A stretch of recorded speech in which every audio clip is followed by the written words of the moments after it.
دم کرنے سے کوئی ولی نہیں بنتا.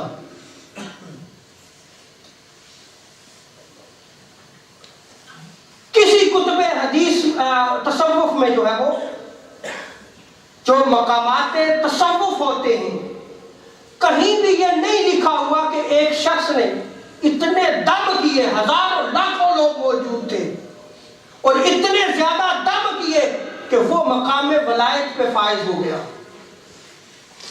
انا للہ و انا الیہ راجعون. یا اس نے مقام غوثیت دم کی وجہ سے حاصل کر لیا، یا مقام قطبیت اس نے دم کی وجہ سے حاصل کر لیا، اور دم کی وجہ سے وہ قلندر دوران بھی بن گیا.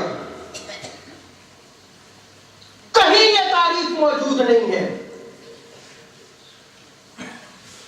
دم ایک مستحب عمل ہے. آقا علیہ السلام نے اس کی تعلیمات عطا فرمائی ہیں.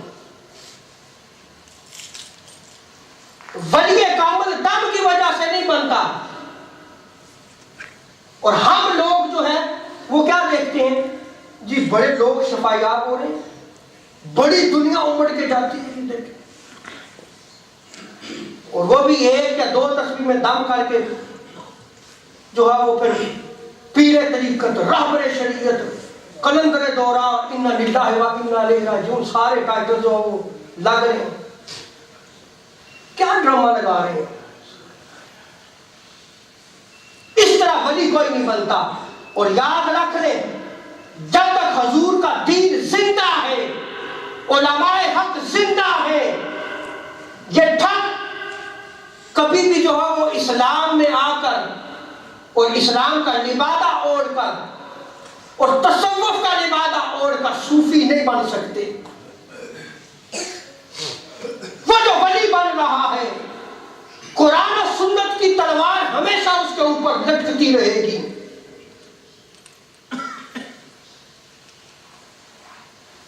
اب سنیں، ہم اہل سنت و جماعت ہیں، ہمارے امام کیا فرماتے ہیں کہ ولی کون ہوتا ہے.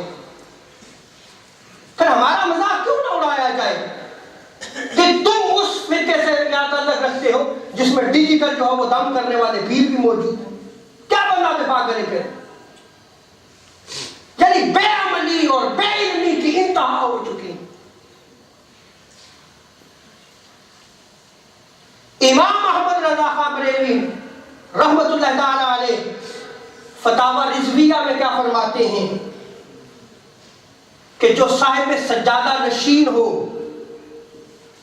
جو صاحب ارشاد بنے، جو مسند ارشاد پر بیٹھ کر لوگوں کی رشد و ہدایت کا فریضہ سر انجام دے، جسے پیر کہا جاتا ہے، فرماتے ہیں پہلا چیز وہ سنی العقیدہ ہو. کیا ہو؟ سنی العقیدہ ہو. اور جسے اہل سنت و جماعت کے عقائد کا علم نہیں ہے، اسے کیا پتا عقیدہ کیا چیز ہے. جسے ضروریات دین کا معنی علم نہ ہو، اسے کیا پتا عقیدہ کیا چیز ہے. یا ضروریات دین کا انکار کرنے سے بندہ کافر ہو جاتا ہے، اسے علم ہی نہیں ہے، مسجد پہ بیٹھ گیا بس.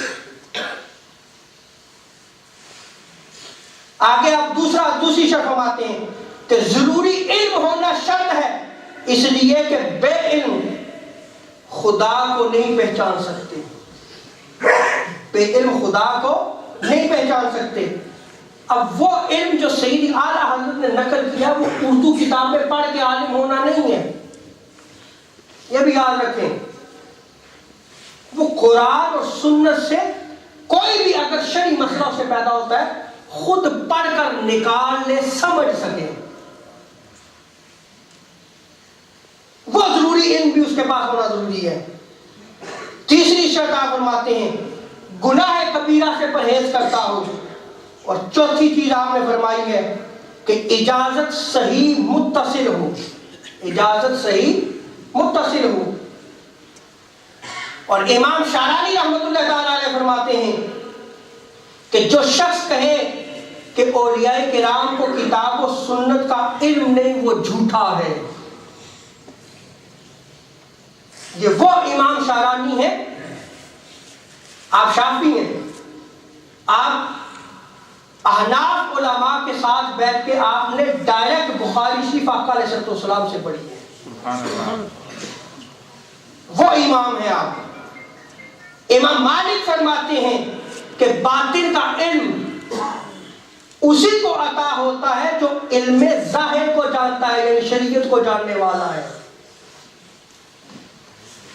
حضرت سیدی ابو العباس فرماتے ہیں کہ ولایت میں سب سے بڑا مقام اس کو ملتا ہے جو تاجدار کائنات صلی اللہ علیہ وسلم کے احکام کی پیروی کرتا ہے۔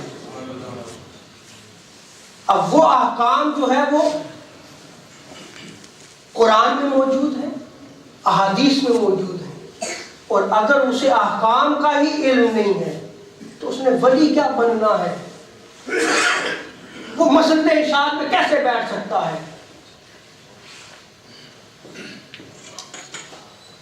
اور آگے آپ فرماتے ہیں کہ افعال و عادات میں، یعنی تاجدار کائنات صلی اللہ علیہ وسلم کے ایکٹس جو ہیں وہ فعل عمل، اس میں بھی جو ہے اس کی ساری زندگی تاجدار کائنات صلی اللہ علیہ وسلم کی پیروی اور اطاعت میں گزرے، وہ مقام حاصل کرتا ہے ولی، اس کو مقام عطا کیا جاتا ہے۔ صرف دم کرنے سے وہ ولی نہیں بن جاتا۔ اور حضور غوث اعظم رضی اللہ تعالیٰ عنہ فرماتے ہیں کہ اگر اللہ کا قرب چاہتے ہو تو پھر اللہ کی بندگی اور عبادت کو لازم پکڑو، نہ نماز، نہ روزہ، نہ حج، نہ زکوٰۃ، نہ احکام کا علم، دم کیا ولی بن گئے۔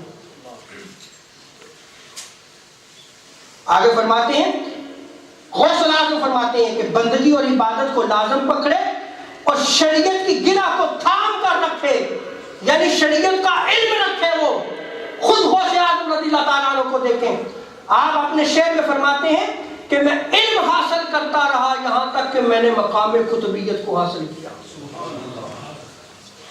آپ کی والدہ نے جب آپ کو بغداد سے بیٹا کہ جاؤ بیٹا علم حاصل کرو، آپ خود فرماتے ہیں کہ میں سارا دن علماء کے قدموں میں بیٹھ کر علم حاصل کرتا اور رات جو ہے وہ مسجد کے محراب پر بیٹھ کے اللہ کو راضی کرتا۔ یہ غوث اعظم رضی اللہ تعالیٰ عنہ۔ اب اس سے بڑھ کر کوئی مقام ہو سکتا ہے؟ لیکن اب وہ مقامات ہم لوگ دیتے ہیں۔ اور شیخ نجم الدین کبریٰ وہ فرماتے ہیں کہ ولی جب تک شریعت کو مکمل طور پر نہ اپنائے، مکمل طور پر شریعت کو نہ اپنائے، ولایت میں قدم نہیں رکھ سکتا۔ اور اگر وہ انکار کرتا ہے کہ شریعت یہ مولویاں دے کام ہے، آپ فرماتے ہیں کہ یہ کفر ہے۔ یہ کیا ہے بھائی؟ تم طریقت کی بات کرتے ہو تو طریقت کون سی طریقت؟ اگر آقا علیہ السلام کی شریعت نہیں ہے اور آقا کی شریعت کو قانون کو نہیں مانتا، قرآن و حدیث کے قانون کو نہیں مانتا، حضور کے اعمال کو نہیں مانتا، تو وہ شیطان ہے، بدبخت ہے، زندیق ہے وہ شخص۔